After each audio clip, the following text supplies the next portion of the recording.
welcome to episode 5. Strange case? Because that was Strange case. And it was many strange cases. Oh, child. Oh, child. So, starting out, Ruby wakes up as a white woman. Which you knew. I didn't realize that this white woman is the white woman that had the whistle to those things. What are they called? Yeah, with the dog. Well, she had the dogs outside of where they were keeping Montrose. Right. I don't remember what those animal things were called. But, yeah, no, I immediately recognized her from that scene. And I didn't know if it was just a case of, let's use the same actress for these two different scenes. Or if it was really a thing of, when they're doing this spell, they're using people who have really died, and that's how they were able to use the same white woman. Mm-hmm. I guess maybe that's to be continued. So yeah, I think that I hope they wouldn't be so careless as to just have just be like, oh, we just need another actress. No, I've seen it. But people do that. Definitely, yeah. People do that. I know they did it with Ray J on Moesha. Ray J was in there quite a few times before he came back as the cousin. Mm-hmm. So switching it up. But, so she's this white woman and had no knowledge that this was going to be done to her. So wakes up shocked, of course. Mm-hmm. I guess. Where were they? In her house? Or I think they're in his house. In his house. Or Christina's house. Well, it's gotta be Christina's I guess one of her houses. Gotta be. So she stumbles down to, I guess, the south side and, interacts with the police. Yeah. Which, that whole moment, she speaks to it later, but about how when she's going down the street in this crazy state and just disoriented and yelling at people, how nobody was afraid of her. They were afraid for her. Like, since she was this white woman, there was so much care of, is she okay? Is she okay? Which even went to the police coming to make sure that she was okay and that nobody was harming her, when even the black people were just trying to help her. But that's the nature of black people. Mm-hmm. If we see somebody running down the street, we automatically thinking, girl, you okay? Right. Nobody is like trying to hurt or harm you, or nor do we think that we are in harm if we see somebody. Like, that is our nature anyway. Mm-hmm. And I think that a lot of times, and that also harkens to later on in the story where she makes certain decisions that she makes, and they are very harmless decisions initially. Yeah. We'll get into it. Yeah, I know. We'll get into it. So, I mean, there's so many different storylines going on, so I feel like we can kind of, continue with hers a bit and then, get to another one if you want to do it that way. But, so, the police come and they take her back to William, saying, your husband's been looking for you. Mm-hmm. He explained that you have these fits, we got to get you back. And she's just like, nah, he's crazy, whatever. Goes back to William. And essentially, he explains to her that, she's going through this metamorphosis and not to fight it. And we just see her struggling through this, coming out of this body. And it looks like it looks like he's ripping something out of her. Yeah, like he even takes a knife and stabs her. Which I don't get, because I think he was just trying to, I don't know, unless he didn't stab deep, but I guess he was just trying to help along the process of getting the skin, like just opening her up. I would think that you would have stabbed Ruby. You would think so too. Unless you think of it like a cocoon. True. But the only reason I would think that not is because of how it slides off. Yeah, like it was melting off of her. It's so nasty. So it was very interesting. Why did they choose such a nasty? I've been meaning to read the think piece on why they chose to have such a gory metamorphosis, because of course we've seen metamorphosizing in different ways in different movies, but this is by far. It was pretty extreme. Now, one thing that I did like about it was, Christina William could have easily magically just transformed Ruby into this woman. However, it very much showed you still are who you are on the inside, regardless of what it's looking like on the outside. Even when she was in this white woman's body, she was still Ruby. Mm-hmm. So very Get Out. Yeah. Oh yeah. Except not in the sunken place. But William leaves this potion on the counter for her, along with money as well, a wad of cash. And it's like, you can do whatever you want. This is the potion. That's how you became a white woman. Mm-hmm. Do with it what you want. So she does decide to take it. And while remember, she don't take the money down. No, she doesn't take the money. But maybe I think she took the money with her, but she didn't have to need it. She didn't have to, she didn't have to use it.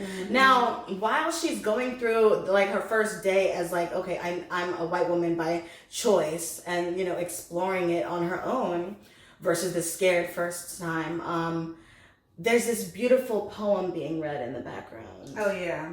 Do you recall what it was? I don't recall what it was. It sounded like Journey Smollett voice. It sounded like her, which would be powerful if it was. I don't know. But also I have not seen the movie, but I am assuming that the poem was from the movie For Colored Girls. Yes, because of the content of it. Yes. But it's definitely for colored girls. Yeah, but it was a beautiful poem, and just talking about the beauty of being. How do you say her name? Ntozke. Shange. I have no idea. I have no idea. But the poem was just about for colored girls being the part of the rainbow.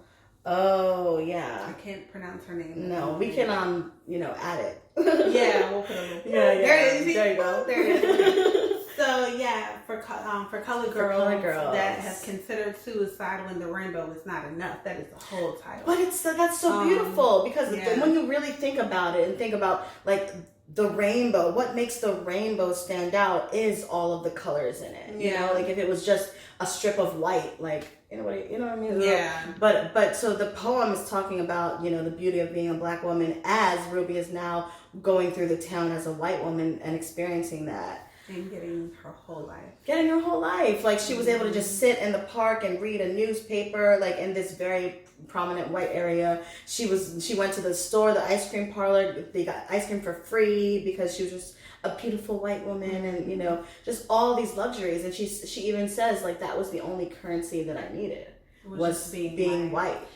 Somebody I read in a group somewhere, they talked about the history of even the bench that she was sitting on. And in St. Petersburg, Florida, she was saying that there are hundreds and hundreds of green benches.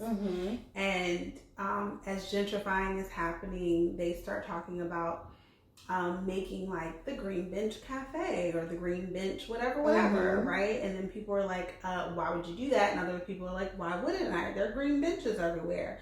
Well, come to find out that these green benches signified whites only. They tried to push it like it was a welcoming city type thing, but actually it was a way to segregate, and it was a part of the Jim Crow era. So if it was a green bench, your ass couldn't be sitting on it. And what is she sitting on? A green bench. Wow, that's wild. I wonder how many. Like, there's probably so many things like that we're just not aware of. Girl. But I've been in St. Petersburg, Florida. Yeah, I used to live in Florida. Well, and it's funny because earlier we talked about in the earlier episode when Letty asked Tick like how's Florida, and he says segregated. Well, Florida is the most racist place I've ever lived. That's why I don't know about mess with Florida. Ever. So Florida can just succeed. Yeah. Bye. And I have a friend that recently went down there and said it's crazy Trump country right now. Like Trump signs everywhere. Like, anyway, that's for another day. But yeah. So the green bench, I did not know that piece of knowledge. That was nice. It was a nice. Yeah. She put we're not going to get a link, so she put a little link up there. Okay, so it was a really nice read. So of course we love the history lessons. So she goes out. When did she decide to go get a job? Is it the same time that she goes out? I don't know if it was that first occasion or not, but yeah, we definitely. Well, I think after that she probably comes back and has a conversation with William about like why did you choose me, and I think it's interesting. I think it's interesting that I didn't know it was about to play. Yeah, hold on. How do you want to do it? Because it's gonna. What? That's gonna make noise too. Oh no, I didn't want. To play that. I just wanted to see. Put it on real quick. Or see where it was because I forgot. I think it's interesting that the first thing that she does. I mean, of course, she goes and does like the luxury thing. But I find it also interesting that of all the things that she could have done. Here I'm thinking that maybe singing is her passion, right?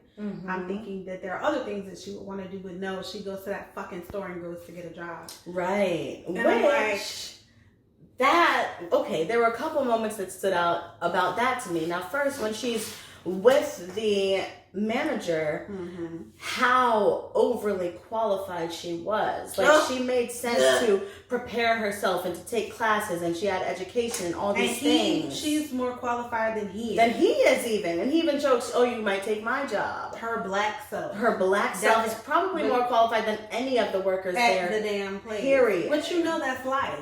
Let's call a spade a spade. Like, we are taught to work twice as hard, and I'm like, for what? They're mediocre as fuck. So by nature, we're just coming out the gate leveled already up, and niggas, and people know this. People know this. You know what I'm saying? Yeah.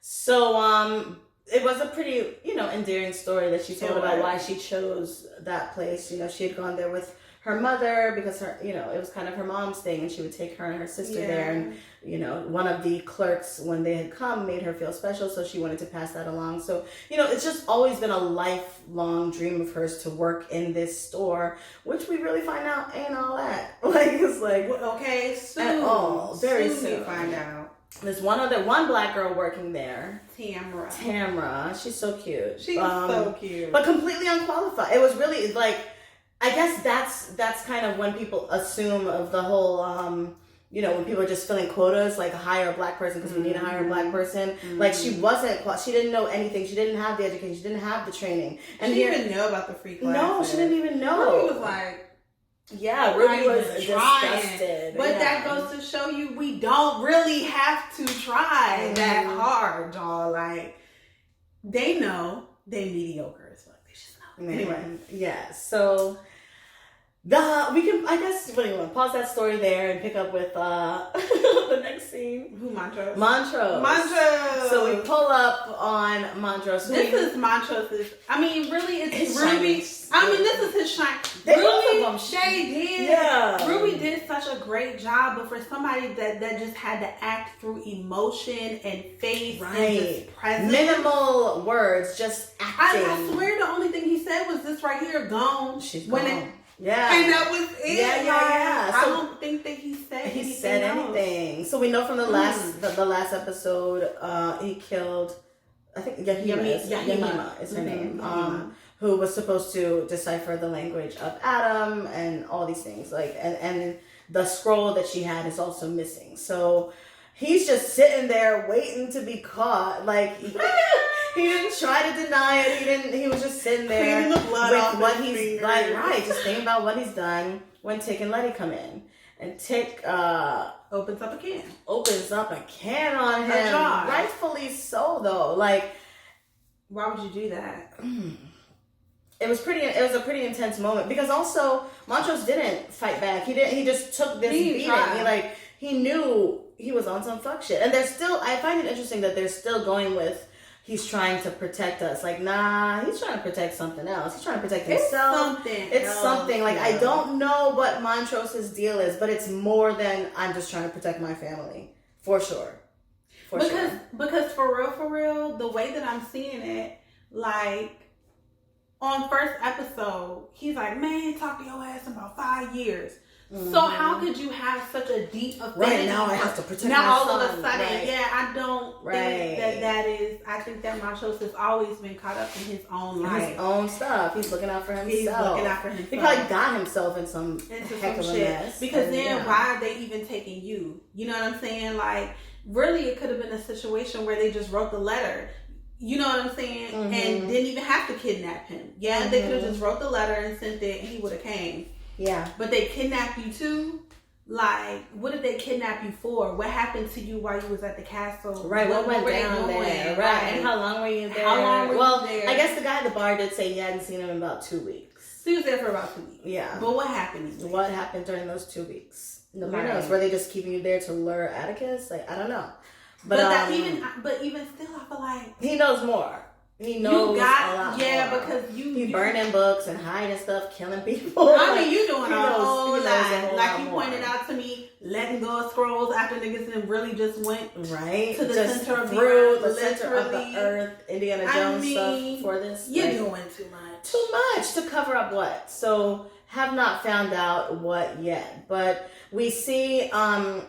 We see Atticus flip out on him, and Letty is actually fearful of Atticus because she sees the first time where he lost control. Like, he was not able to control himself or stop himself in that moment. But I feel like that was the years of the ass whooping. Yeah, he even said that. She was like, were you gonna kill him if I wasn't there? And he's like, I've thought about it a lot, like, as a kid mostly. Like, it makes sense. Hands on him to read for reading books, child. Come on now. Yeah. That was a lot of rage. A lot of rage. But you see how she came down there and checked him with the bag. With the bag, just in case. Like, nigga, are you good? I need you to calm down, okay? What's up? Right. And that was another beautiful moment because it's also like he knew, like, one, I don't think that he was wrong for how he reacted to Montrose, but I do know he didn't want Letty to be fearful of him. Yeah. You know? So it's probably more of like, I didn't want you to see me in this way. Like, it sucks that it happened, but he did some foul ass shit. Like, he just almost died for this, and he just threw it away like that. Right. And then, for real, PTSD. Yes, factually. From the war and from the beatings as a child. Yeah, like, from trauma. From all of that. And it's clear that he clearly has killed people over in this war. Side note, I also think he's AWOL. I think that he left and then held up. You know what I'm saying? Yeah, like, definitely kind of dip. Like, I feel like he might have. We'll get to that because homegirl, I can't wait for this week when they finally introduce his Korean boo. Oh, that's the next episode? Yes. I cannot wait until they get into there's so many stories. This show is so good at starting to unravel stories, but then be like, oh no, later for that. Wait till the next episode. Hold on. We'll like a whole episode or two before you find out. So, but yeah, so we have, and then passionately, Letty and Atticus make love. Okay. After they make Can y'all find a bed? 13 rooms in this motherfucking house. 13. Girl. The passion overtook Pick them. one. And they just could not. Nobody fucks in bed. Nobody. Excuse me. That's so. Excuse me. Ruby and William do. Oh yeah, that was beautiful. Like I said. Yeah. But I like their situation much better this time. Letty and Atticus. Yeah, I liked it. Yeah, because people were trying to play him from before telling him he was a 1 minute man. Girl, shut up. Right, mind your business. Right. I'm about my boo. But he did his thing this time. He did his thing. Jonathan, you did your thing. So they had sex.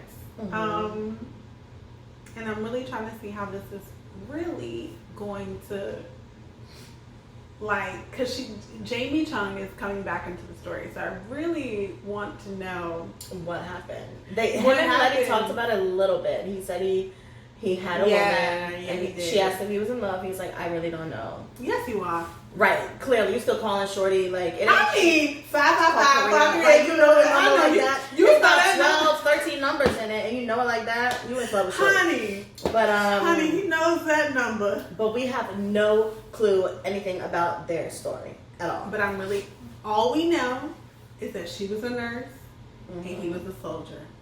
That's the only thing we've been given like foreshadow to. Yes. And so that's that on that. So then I'm messing up the secret. No, it's okay. I mean, I think when he's deciphering the language, is that what when he calls her again, or? But see, I think wasn't that later on in the episode? Yeah, but I feel like it don't too much matter because I feel like they just kept jumping around from story to story, but they didn't necessarily have to, sequentially go together. Right. So Atticus is steady, trying to decipher. Okay, so Letty had taken pictures of the scroll before Montrose destroyed it. So he's trying to decipher from the pictures that Letty took, which I don't know when Letty had time to take these pictures. When did she take them? Because they came home and they like buttered her up a little bit. Yeah, then they went to bed. Yeah. And he killed her. And he killed her when they went to bed. So when did you take pictures? Girl, you a bomb ass photographer. Right. So he's deciphering. He got his initials, but again, he said if this is based on traditional English and this means this, then he had found his initials in the ring from that same language, and then we see. Well, yeah, it is the very end of the episode, but I don't think it matters. But he deciphers 3 more letters which spell out die. Is it an acronym though? I don't know, because it doesn't make sense by itself. It doesn't make sense by itself. And other things that he wrote like he would write regularly.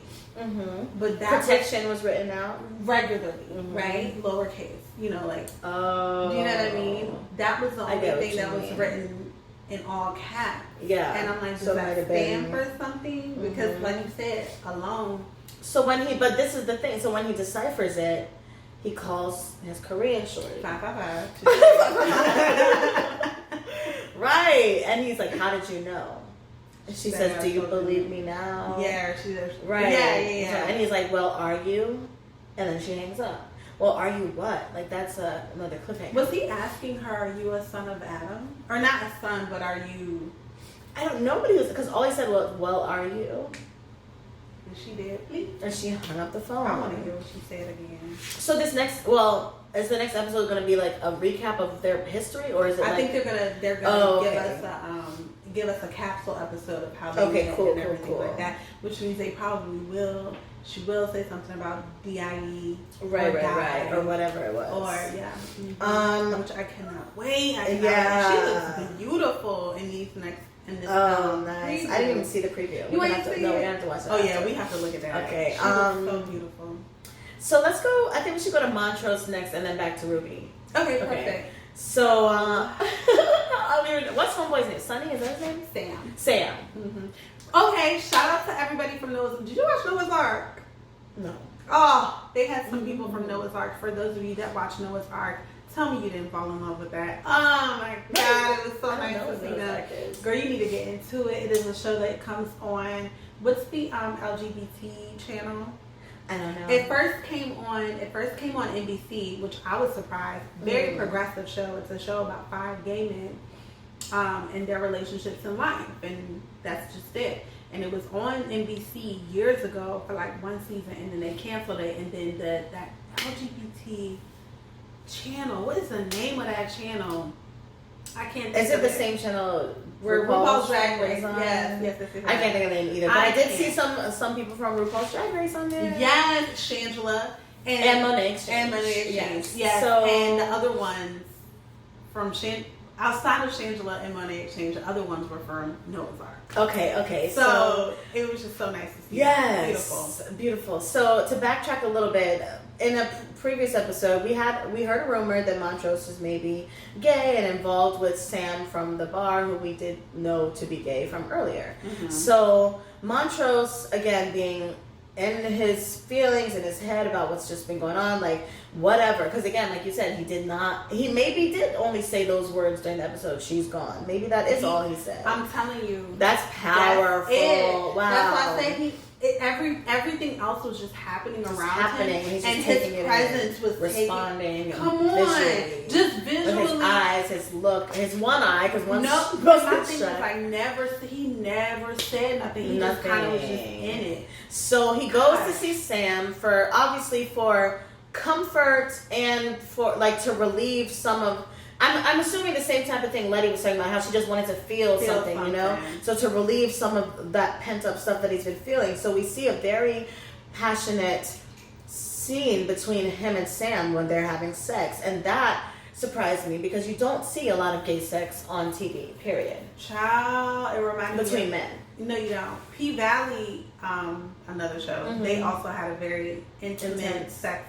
And American Gods. Yes. What's up with the spitting? Oh, first of all, that was such a lot of fucking spit. Because they did that in well, it's for the lube, you know. I know, but still, damn, but that was that was a lot. Because they did that in P-Valley too. Oh. The dude, he said spit on. Oh my God, dang. Okay, so y'all spit on the dicks. I get it. Yeah, because it go in there. I know, but ew. I don't want nobody's. Well, I mean, it's probably the same as if you suck it. I mean, I guess. That's what I said, I guess. But not the way that was. Yeah, and that was a lot of spit. But anyway, that was so much. He was like, yeah, you saw this big. It was so much. It was that even was graphic just to start it off. But one of the things we were talking about is you can tell during this sex scene, like while it is very like aggressive, it's also like passionate, and you can intimate as a bitch. Like you can see like him, the other guy Sam, gripping his hand, like just telltale signs of like intimacy during sex and lovemaking. Now you also see after that, Sam tries to kiss Montrose, and Montrose isn't trying to kiss him, and he just, continues with having oral sex, and then they cut to another scene. That was interesting too, because it was like for Sam, he was experiencing it as this intimate, passionate thing, and Montrose was just, he needed the comfort, he needed to feel something, he needed, but it's you know what I mean? Clear that they have a relationship. They do that though. Mm-hmm. It wasn't, because he said, who was it this time when he showed up with his busted face? Exactly. What happened this time? But they do have that kissy, intimate. Oh yeah. Well, not kissy part, because the drag queen said, "Well, I heard he hasn't even kissed you yet." Oh well, yes, that's right. Yeah. Which is why it was so beautiful. That's what I was saying. Mm-hmm. It was so beautiful when he did it. Yeah, at the club. That was a dope scene. That was just a dope scene because you think about the time period and just what it is. One, to be black, but to be black and gay, and a black gay man, and just all these things. But you see this scene where Montrose's lover Sam he's getting ready for this drag performance, and with all these other drag queens, and they're just sitting around this room talking, and like they're kind of joking like, oh, is that your man now? Like, I heard y'all haven't even kissed. And, Montrose hears it, but he's kind of like, just still doesn't say anything because he's in his daze. So we see this dope performance, which was also named Lotus something. It was like Lotus Migratoria, like something like that. But again, it's the Lotus theme. So we're seeing lotus and butterflies the whole time. But which the theme of that is being, coming out of your shell and like a metamorphosis and whatever. So Goes has this dope scene where they're performing, and in this room everyone's just comfortable, having a great time, and it's beautiful. You see Montrose finally, like, I feel like it was a realization of like, this feels good. I can be myself. I can be with the person who I do care for, and no one's going to judge us. So he does go and grab his boo and make out on the dance floor. And it's beautiful. I also want to state that the first drag queen was a slave. Oh, wow. Yeah, I went and researched that. I was like, first of all, didn't know that they was having drag balls. No, at all. Back in the 50s. At all. That's why I'm like, for the time period, it blew my mind. I wasn't expecting Sam to be coming out, putting on full wigs, and then having a whole group of them. Nor would I think Montrose would be okay with it. Me neither. I didn't know that, and I thought, wow, this is so progressive. And so then I went and did a little research and found out that the first drag queen was a freaking slave, y'all. A freaking slave. That's wild. That's so wild. I love that they also, and I love that they showed that, because I'm getting tired of people trying to make it seem like, I know that Montrose is down low, but I don't really feel like it. I almost feel like it's not your business. Right. Yeah, that's definitely more the vibe you get. That's the vibe I get from him, because he looks, and even though he's like going through whatever he's going through, I feel like when he's in this environment, this is comfort to him. It doesn't look uptight. It doesn't look like he's out of place. You saw them lift him up and spin glitter all over him. I mean, it's very natural to him.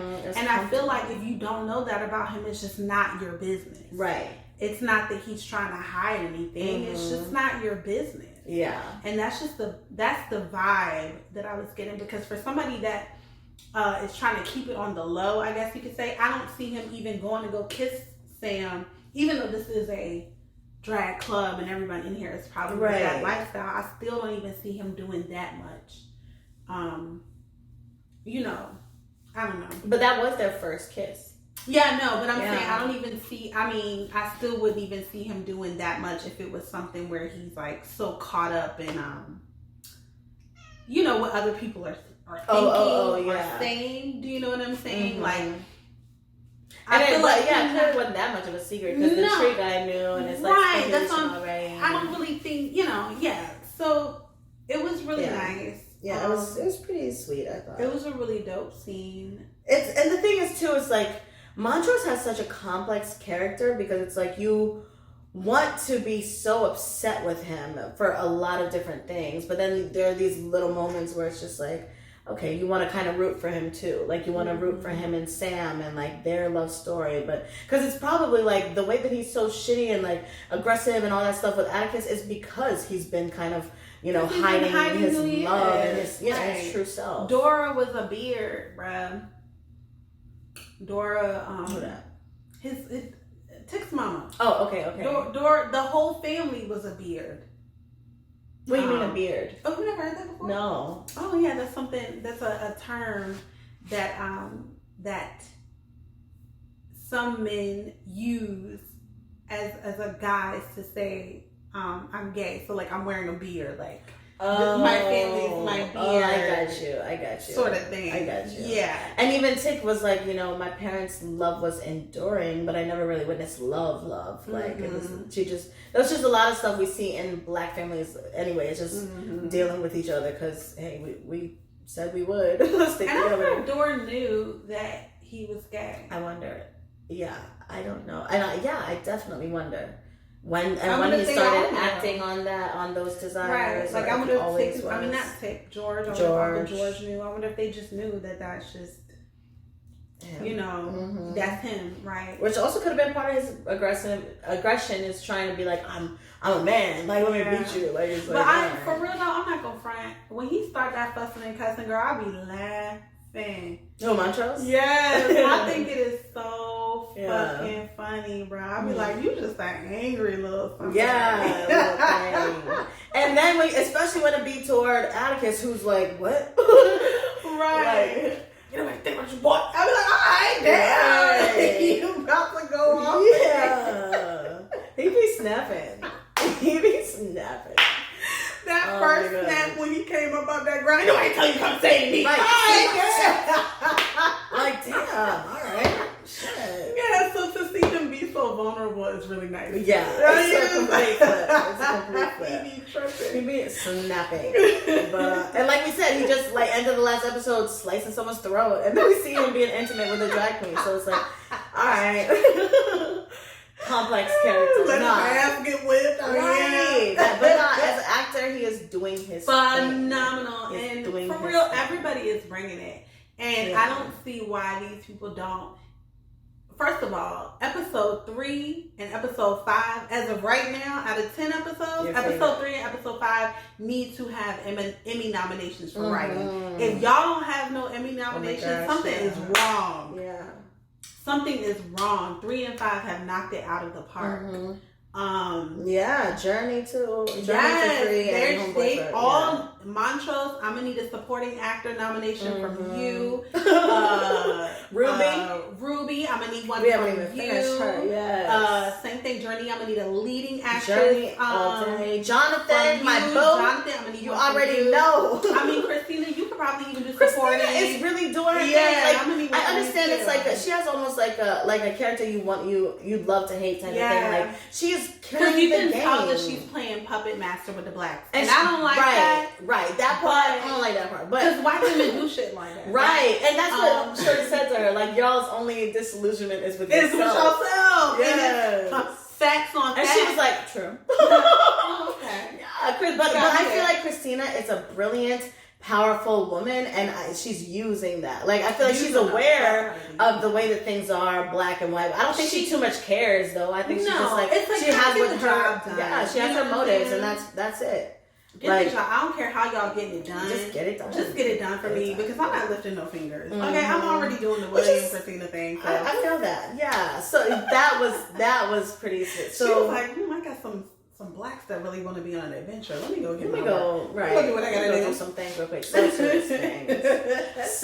yeah, that brings us back to Ruby's story. Back in Ruby. So Ruby named herself Hillary. She does continue being this white woman, Hillary Davenport, which is a very affluent name. Ruby Baptiste is bad. Ruby Baptiste, that's a badass bitch. It's a bad name. I was really surprised. I thought she was gonna sing too as Hillary. Me too. That's her why I said thing. Like, your dream. Okay, so you really went. Yeah. Exactly. And they kept saying like the theme, which I did love this. Like, who are you uninterrupted? Which is a powerful thing. Like, I feel like we all need to realize like who we are. She's a sodomizer. Well, girl, late her for that because I was like, I couldn't even. Wait, that's you, Ruby. That's who you are. Okay, you are a badass bitch. You don't take no shit. Because going back to what I said earlier, when the first thing that she did was safe. I'm just gonna go and get a job. Mm-hmm. Make some money, and I'm gonna sit on the bench. And then Christina had to give her that talking to Like, no, bitch, just saying. Let me give you a little bit of dose of what I'm on. You know what I'm saying? That boss bitch that I'm on real quick. Yeah. Level up. Really. But she gets the manager position? Assistant manager at this store that she's been wanting to work at forever. Which also the boss is a little, like, flirty with her. And, so the coworkers were lying then. Yeah? Well, I think they probably weren't with them. He won't with them, but he definitely was with her. Yeah, that's what I'm thinking. Yeah. So she made some little white coworker friends, and she was able to see how the whites. Right. She kind of started like observing, like spending time with them. Which again, it shows like she wanted to come in there and work her ass off. They in the back room trying on clothes and shoes, you know. Right. She could have had that job. Right. And then how about when she was cutting the rug and it was like, oh, you got a little black, a little colored over there. Yeah, she was good. That was really cute. She was getting down. Yes. Get it. That 50s jig. Ain't nobody touching the 50s jig. Yeah, man. And she witnesses some behind doors talk about how they really feel about a black girl working there. But then they also have this curiousness. It's really the typical thing that you kind of see with white America. It's like this, okay, no, that culture is over there, but I'm so curious how they're doing this. And let me observe them and let me do this. Let me come around them. It's like when they were in Artem and the men were watching them and those having those that's what they do. Sports. Yeah, like these TV shows, like it's like shut black up and people. Dribble. Yes, I saw. Well, I don't want to go too far, but I saw somebody post about how the NBA is like slavery, and people were getting big mad. And I'm like, it was Talib Kweli, and he was like, "Yo, what are y'all mad about? Like, it is. Like, it's exactly what they're doing. Like, yes, they are paying them very well for it, but that is what they are doing." Right, your worth is based on your body, your physicality, how you can perform and entertain me. And once you can't do it no more, we don't want you no more. Just like I know you heard about that football game where they booed all the Chiefs and the Indians. Why are y'all still named these things? Right. Or whatever the fuck y'all are called. The Kansas City, I guess it is Chiefs, and whoever else is. They booed them? For standing in solidarity during the national anthem, and then you cheer to watch two black quarterbacks. Right. It makes sense. It does not make sense. Because they're standing in solidarity for their life. For what is happening to black people. So you cannot root for black people, but then not root for black people. Like, you feel me? I'm confused by it all. They confused too, girl. And so we have, as we knew, Christina needed a favor from Ruby, which is why she presented her with this magic stuff. But when they're having a conversation, at some point in the episode, Christina says to Ruby, like, we want to be you and you want to be us. Like, that's a damn lie. I do not want to be no white. Ruby did though. But I was. But you know what? I find that so interesting that she does. That she chose it really time does. and time again. She wanted to be a white woman. Despite the pain of the metamorphosis, like even though it got easier when she would turn back into Ruby, it still was painful. She said that she described it as like she was being undone, I think. So basically like ripped apart, like your whole being is like destroyed, and then you're something new again. Like it's a painful process, and to go through it time and time again just so you can experience life as a white woman. Like That's some wild shit, boy. But again, we're in the 50s. And then she says, what's worse, being black or being a woman? And I'm just like, mind fuck, how about being a black woman? But anyway. That's what she said. I thought that's what she said. She's always felt like it was the worst being a black woman. That's what Ruby was saying to Christina. Like, she's like, you don't have any idea what I go through. She does say she does say something about the separation of being black and being a woman, though. Because she goes on to speak about, about the manager or something like that. Just about the husband, something about the men doing something. She mentioned something about it. I can't remember at the moment, but that stuck out to me because I'm thinking to myself, Ruby, you're a black woman, though. You're both, though. Mm-hmm. But I guess in that respect, you do have to look at it that way because that would be your one constant. You're still a woman. Right. In both skins, I guess you can say. In both skins, yeah.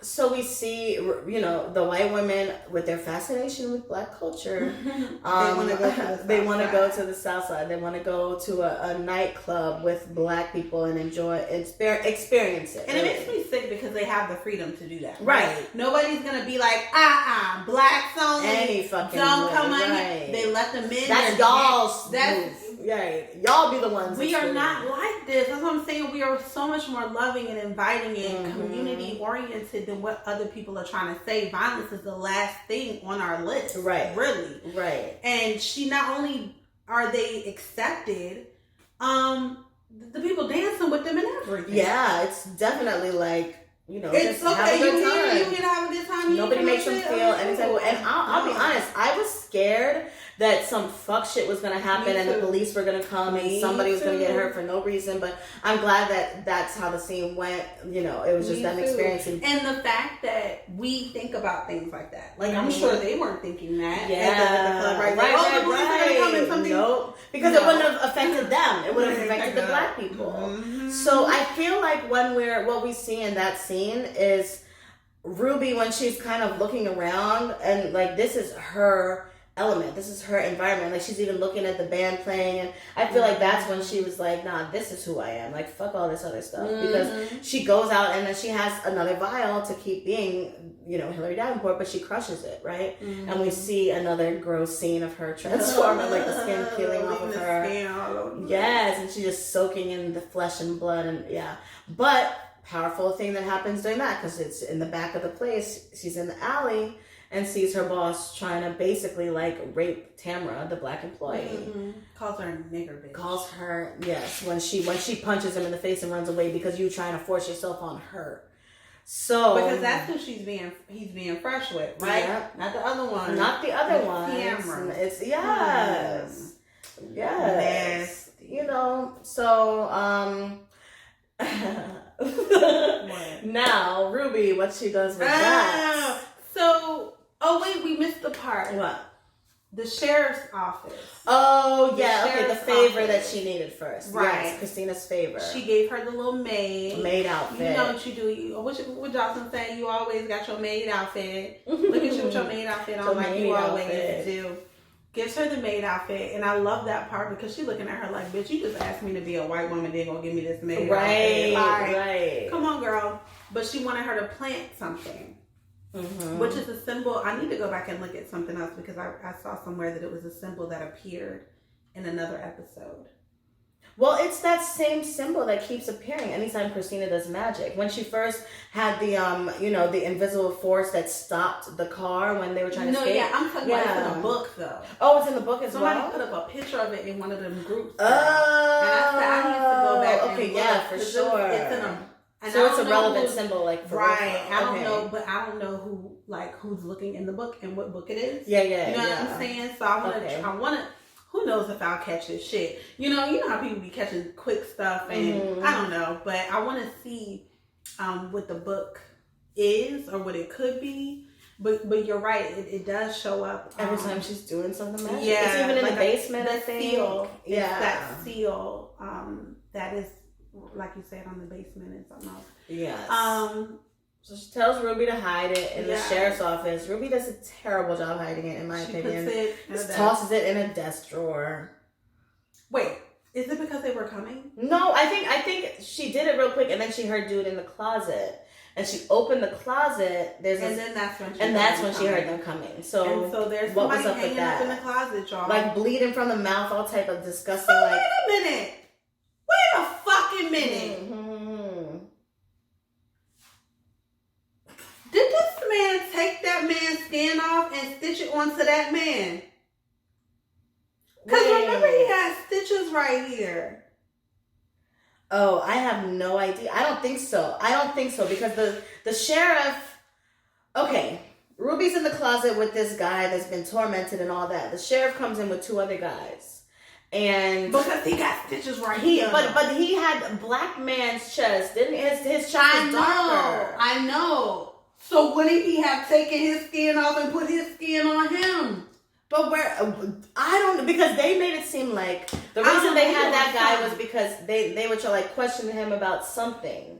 So it was. I feel like they were more torturing him than what they do. I have no idea. But the sheriff damn sure got a black chest. The sheriff is into some wild shit. It almost looked like Frankenstein. Like it was like cut off here. So his torso looked like a black man. He was so comfortable to do it in front of these other white men. So they all know that niggas is swapping skins. But we know that that's what the doctor was doing when he was experimenting on black people. Yep. Nasty. Yeah. Nasty. How can you do that to people? I'm trying to think if there's anything else relevant said when she was in the closet that she overheard. I didn't say hear it again. Oh, I was about to. We can pause it and see. You want to? Yeah, that's okay. All right, we just rewatched the scene with the dude in the closet. I don't know what's up with him. I don't know. I mean, he's definitely got some serious wounds in his neck and his face. It's a fuck. It was. Okay. Look at. Yeah. All right, so we don't know. We just rewatched. I don't know. We don't know what's going on with dude. He's been stabbed in the neck. He's bleeding from the mouth. He's bleeding from the face. Bleeding from everything. I see what you're saying. It does a little bit look like his neck is brown, but I can't tell because there's so much stab wounds. So I don't know if it's a situation like the sheriff or like is it? But see, is it stab wounds? Are they stitches? Up here, they look like it could be. I felt like there was still blood pouring out. It was clearly there was a big hole right here. It was gushing out when she first. Anyway, how are you still alive? Yeah, we don't know what that's about, but So she plants this thing in the room in the sheriff's office, and Christina says to her before she does it, like, you know, if you care for William at all, like, you'll do this, because the sheriff shot William in the back, tried to kill him, left him for dead, and I helped him back to life. So she does it because I think there is a little bit of like, I think she kind of likes William. I don't know, maybe as a friend, maybe as a lover, I don't know, but she kind of likes William. Mm-hmm. I mean, he's super swaggy, so very swaggy. Very swaggy. But let me tell you one thing. What? Oh no, I'm not gonna tell you until we talk about it. Never mind. What? The metamorphosis of somebody else. We'll talk about it later. Of somebody else. We kind of already touched on it. That might be the last part, right? That we have to cover? Mm-hmm. Probably. Yeah. I think the next part would be... Oh, wait. What Christina does to her boss. That too. Ruby. Ruby, I'm sorry. Yeah. Ruby and her boss. So Ruby, like we said, Ruby witnessed the boss disrespecting Tamara. Trying to rape her. Oh, this is also after the conversation that they had about her being uninterrupted. Like, girl, this what you gonna do? Mm-hmm. And so she decides that she gonna go quit. She ain't working for the people no more. Which, let me be a white woman. Getting whose job going to work where? Ain't going to work for no fucking body. Right. What? But that's what she did, and then she goes to quit her job. While she's quitting her job is when she gets revenge for Tamara. Yeah. That scene was graphic. So again, playing on the fact that the boss had been flirting with her, like she was not imagining that this man was very much, fresh with you. Mm-hmm. So all right, gonna be fresh right back. So I liked how she did that though. She did lube it up a little bit first. She did, girl. She got him on his knees, y'all. She got him on his knees, tied his hands up. He couldn't move. She got him to suck her stiletto heel before she promptly pounded him anally with it. And, yeah, blood everywhere. Because, one, I don't mean to be so grimy, but she is, forcibly, with this stiletto in his ass. But also, during the whole thing, she's transforming back into Ruby. Her flesh, this white woman flesh is peeling off of her, so that blood is everywhere, too. It's disgusting. It's disgusting. And then she goes, and then she gets in his face all turns him over. And goes, remember a nigga bitch did this. Okay. Okay. Yes. And what you gonna do? Who you gonna call? What you gonna say? That I stuck a fucking stiletto up your ass and then transformed from a white woman to a black woman? Boy, bye.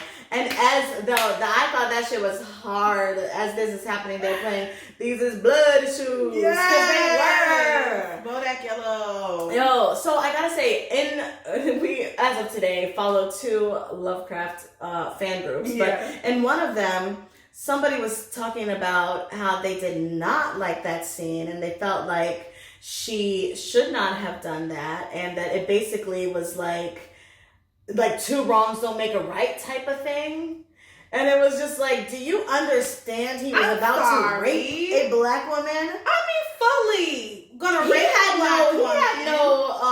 no reservations about forcing himself sexually. So now when it happened to him, why should we have reservations as the viewers? And for real, honestly, y'all, we didn't watch them kill Letty. We didn't watch them kill Uncle George. None of you flinched. None of you. Not one of you flinched with all these things. Come on, the man's still alive. His booty hole not intact. The man is shitting funny for about a week. Okay. I bet one thing he won't be putting his hands on another black woman again. Hello. Come on, y'all. Y'all gotta stop. Y'all kill me with these things. All right, sorry about that. We have some technical difficulties. That's what we back. And so what were we saying? Oh, just about the person that was so shocked. About about this scene. No, that was in some. You see how forgiving black people are? Okay. I mean, been through it all season, and we supposed to feel bad for this white man? Come on now. Anyway, no, that was a powerful scene. Letty was that bitch. It was perfect. It was perfect. So we see her, I guess, after that, right, back at the crib with trying Christina. to. Well, she thought, right, William at first, and he's like, "Oh, give me a minute," and she's like, "You and Christina be in and out of that basement at all hours. I need to know what's going on." She said, "You with my man." Right. She feeling away oh, you is my man. That's what it is. But you know what? I gotta backtrack, because even in the scene where they were at the place where the sheriff and all the people were meeting, when Christina Ruby was about to walk away, how she kind of grabbed Ruby, it was that interaction was very William and Ruby. It was, so it was just very interesting. Ruby in a love triangle, girl. Love triangle. So that's interesting. So very interesting. We see William now come out of the same metamorphosis potion that Ruby has been in to be this white woman, and it's revealed, as we've speculated, that William is Christina. So, yeah. And so that's that, because we already ended the episode. Right. We ended the episode. The last scene is Tick talking to his Korean shorty. We already talked about that. Yeah. But really, that was the climax of what we pretty much have all been waiting for. Yeah, man. Christina revealing herself as William. Yes. And so there you have it. Christina is probably the most powerful white person on the show. Yeah, she is. Up there with Titus Braithwaite type of shit. Is. And he did. Right? And again, all the potions and the spells she knows come from this one page, right, of this book of names. So they're trying to find the whole book. They're trying to decipher the whole thing. Hannah got that book, bruh. Hannah took that book. Yeah, we did see it again this episode. Yes, but you know what I think is funny? She didn't say nothing to him, but then when they showed the clip again, she said something to him. And I had been looking at the clip. They had put it in one of the groups. So I looked at the clip over and over again, and it looked like he was saying something like, "Atticus, it's in your blood." Or something something along which makes those sense lines. because even with the Indiana Jones one, when he had to stick his arm in, and his blood was the code for was the blood sacrifice. Yes, it was. And so the thing is, I'm thinking for real, I'm thinking that Tick may be like Christina's match. Do you know what I'm saying? Like a yin and yang type of thing, right? Like male, like female, white, like black. If he like, were to realize his potential and his power, I think that he could give Christina a run for her money. I fully think so. I fully think so. Because there's another part that reminds me when Letty starts freaking out about the scroll, and she's like, "It's evil. This is the devil." And, and he's like, "It's not inherently evil. It's what we do with it." Yeah. And that's just the foundation of like magic. Period. Yeah. Like it's not inherently evil. Like because what look at what she did did with her magic. She like casted out Hiram Epstein and the ghost. I'm talking about Letty. Yeah. And then we see Christina. Her magic is literally manipulative to do what she needs to get done, right? Instead of getting her own fucking hands dirty. Yeah, it's very very white woman. That's like it's very white woman. But she does it to a T. She does and it so well. And then keeps hitting you with the feminism. Yeah. Girl, get out my face. Intersectionality. Right. But once again, a phenomenal ass episode. The show is really giving me everything I need every week. It is. And I'm starting to like it because it's starting to connect more. The stories are being revealed. Hopefully we can answer revealed. some questions with Homegirl, with his Korean boo next week. Yeah, I cannot wait for that. Matter of fact, we can look at it just now. Well, I guess we can end this. I hate how it's getting so dark. I know we definitely had a time lapse. Yeah. But that's okay, y'all. Y'all know the sun going down. Yeah. All right. That number, honey. All right, so thank you for tuning in for our episode 5 recap, and I'll holler at you this weekend after episode 6. Later. Bring your nuts.